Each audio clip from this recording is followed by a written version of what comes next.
Welcome to Stay Clean and Safe, a podcast created with the financial support of the European Union. Here we share ideas, tips, and stories that will help us build healthier, safer, and cleaner communities together. Let's get started. Hi, welcome to the next episode of our podcast, in which we take a closer look at the topics of everyday life, both body and mind. Sometimes it seems to us that food is just a matter of choice. Sandwich or bar, water or cola. But in fact, these are choices that we make every day, and that have a huge impact on our health, energy, emotions, and even relationships with others. In today's episode, we will talk about how these everyday decisions affect the physical and mental health of young people, and why it is worth thinking about eating not only in the context of calories, but also of well-being. We will also consider how to eat better, not waste, and not fall into the trap of diet and pressure. Our guest is an expert who connects everyday knowledge about healthy eating with empathy and movement, and an approach based on balance. Sylvia, a dietitian, educator, promoter of a healthy lifestyle, who has been working with young and adults for years, helping them build lasting healthy eating habits without pressure, restrictions, and fashionable diets.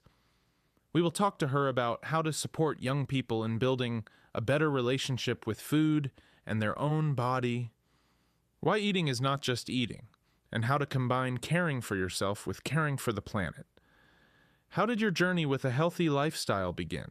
I started my education, you could say, in elementary school when I started training athletics. And then it went downhill because practically you could say every new school, new challenges, new sports disciplines. And in fact, I have been associated with sports since I was very young. And there came a moment when I started working as a fitness instructor and personal trainer. So I have been doing it for 13 years. And in fact, I have been doing it since elementary school. You work with young people. Tell me, what does the way of feeding an average teenager look like today? If we were to generalize it, I think that most people are very busy in today's world, and a lot of people do not pay attention to what they eat, when they eat, in what quantities, and what are the macro ingredients of food. I cannot speak for all people, but generally speaking, there are a lot of key mistakes made precisely because of the things I mentioned earlier. We do not look at what we eat, how we eat, when we eat, and what nutrients the food contains. In that case, what should be the basis of a healthy diet for a young person? I think that we should eat everything. Well, perhaps not literally everything, but most things should be eaten in the right amounts. The most important thing is to ensure your diet includes protein, carbohydrates, and fats, as well as vitamins and minerals.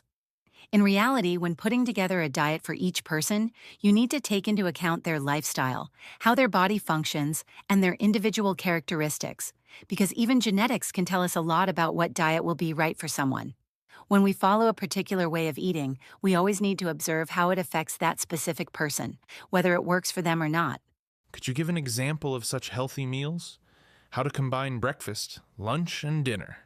The simplest breakfast could be rye bread, and here I'd also recommend finding a good bakery and choosing high-quality bread. Add 1 or 2 slices. I'd skip the butter and instead spread the simplest cream cheese on the bread. It can be ordinary cream cheese, but it's important to read the ingredients and check that it doesn't contain sugar, because that's one of the most common traps in processed foods.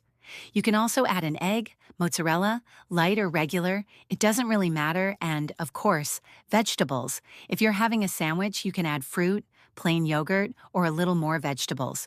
You can also make a simple spread, for example, with tuna, eggs, or cheese.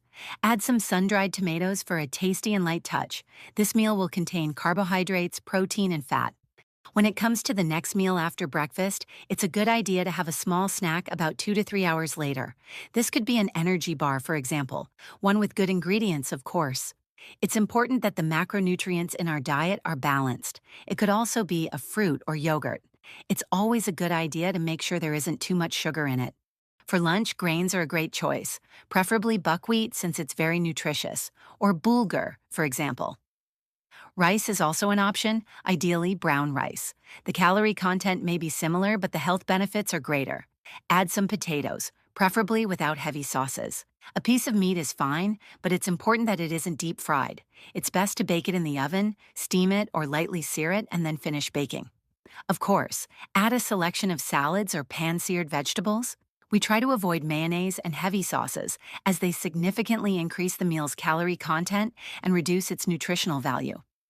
In the evening, it all depends on your individual needs, because some people eat more while others eat less. I think you can have some fruit or vegetables then to keep your energy up, especially if you train a lot or are very active and need more calories. Dinner also depends on individual needs. You can have a protein shake or make a salad with mixed greens, tuna, or chicken, add olives, tomatoes, cucumbers, basically anything you like, and a light vinaigrette. That's quick to prepare too. Some people are convinced not to eat after 6 p.m., or to skip dinner at all. Do you think this is a good habit, and is it worth eating? I think it's worth eating, but it all depends on the lifestyle we lead. If someone works in an office and barely moves, then it may indeed be enough for them to eat their last meal around 6 p.m. and not eat again until morning. But you also have to consider how many calories that person consumes during the day, because if there aren't enough, they may get hungry late in the evening, which could disrupt their sleep. On the other hand, if we lead an active lifestyle, go to the gym at 6 p.m. and do an intense strength, conditioning, or cardio workout, it's definitely worth eating something after such a workout. The body loses a lot of energy then, and to recover properly and sleep soundly, it needs to be supplied with fuel. Your muscles need to rebuild and rest. It doesn't have to be a heavy meal. Something light will suffice, such as a protein shake with a banana. This way, you replenish the carbohydrates, the energy you've lost, and the protein needed for recovery, and that's perfectly fine. Sometimes there are all kinds of diets and trends on the internet when it comes to nutrition. How not to get lost in it? I think you need to use common sense and listen to your body. There are many diets, but not everyone is right for everyone. Sometimes someone might need a ketogenic diet, for example, while someone else needs something completely different. Some people follow short detox diets, but in my opinion, it all depends on your lifestyle and what works best for you. If you don't eat meat, you can replace it with other ingredients and simply expand your knowledge on the subject. Because knowledge is what allows you to prepare more interesting meals and better select the macronutrients we need. How does our diet, our way of eating, affect the concentration, mood, resistance, and energy of young people in particular? They certainly have a huge impact. If we eat a lot of heavy, greasy fast food, our body functions completely differently than when we choose lighter, more nutritious foods, such as salads, vegetables, or fruit. After such heavy meals, we don't feel light or energetic. The body is burdened, digestion takes longer, and we begin to feel sluggish. This is also evident in how we feel and in our bodies. That's why it's worth expanding our knowledge and choosing foods that allow us to regenerate properly through eating, namely vegetables, fruits, and good sources of energy. Fruits provide sugars that give you energy, though of course you shouldn't overdo it with them either. A banana, for example, which is high in potassium, can be very helpful when you're tired. After eating one, you often feel a surge of energy. When it comes to memory and concentration, it's worth paying attention to nuts, especially walnuts. They're very nutritious and beneficial. You can also eat almonds, of course in moderation, because nuts are quite high in calories. This is a very broad topic, and it's hard to cover all the nuances in just a few sentences, because so many different things have an impact on it. However, I believe that eating pizza once a week or once every few days isn't a bad thing, provided we try to choose slightly better options, such as pizza with vegetables, arugula, or other healthier toppings. Sometimes you just have to choose the lesser of two evils. Instead of eating a cake, we might have cheesecake. It's still something sweet, but without heavy cream, with fewer calories, and plus, cottage cheese or cheese contains protein. The most important thing is to expand your knowledge, use common sense, and practice moderation. How to talk to young people about a healthy lifestyle, about healthy eating? I think the best way is to show and explain, to raise awareness, but also to give specific examples. I often meet people who simply aren't aware of many things. They go to the store, pick up some cream cheese, and out of curiosity, I read the ingredients, and it turns out there's sugar in it. And then the question arises, why is there sugar in cream cheese for sandwiches, which doesn't have to be sweet at all? You just have to show people this and make them aware of it. Very often, it's the small steps that make a difference. When someone changes even a minor aspect of their diet, they feel the difference after just a few days. It also works psychologically. We feel better mentally even when we think to ourselves, I didn't eat chocolate today, but I ate a peach instead. That matters too. Some things work simply because of the feeling that we've made a better choice. When we tell ourselves we'll have bread with good cheese without added sugar, and we used to eat something much worse, it suddenly turns out that this can also be tasty and good. And sometimes we don't even notice the moment when we start to feel better and gradually regain our health. These are the things that will support changing eating habits. I think that, as I've already mentioned, it's very important to expand our knowledge, in other words, through education.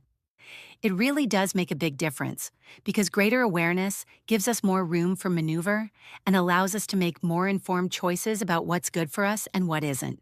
When we know and understand something, it's easier for us to make a responsible decision.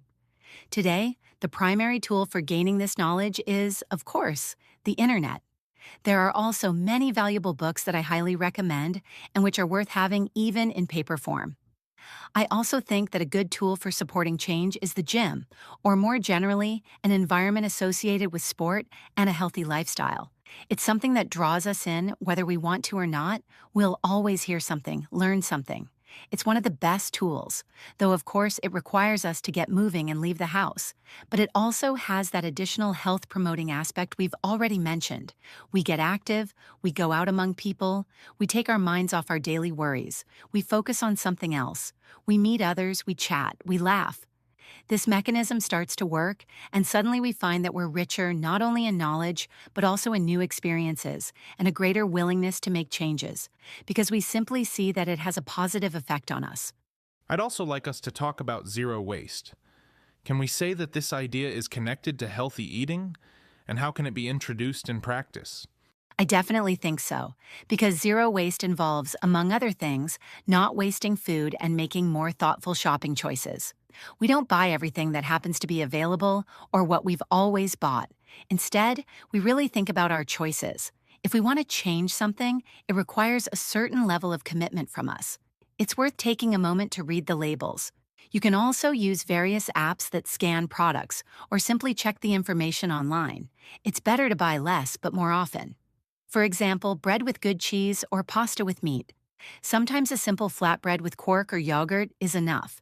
It's currently the season for good fruit, so you can add seasonal fruit, and you've got a nutritious meal with a variety of macronutrients that you'll be happy to eat. There's no need to rush. In today's world, we're very busy and often don't have time to cook complicated meals every day, but you can make a nutritious cream soup with chicken, pasta, rice, or groats, prepare it for 2 to 3 days, and enjoy it at your leisure. So I'd say that zero waste goes very well with a healthy diet. At the very end, I would like to ask for one motto or one rule that you think is worth remembering when it comes to a healthy lifestyle. Yes, I have a motto that I've always followed. Sport is the road to heaven, and we build this heaven ourselves, and as we build it, so we will have it. Thank you for listening to Stay Clean and Safe, a project funded by the European Union. Remember, small steps lead to big changes in building a healthier and safer world. Take care of yourselves and stay safe.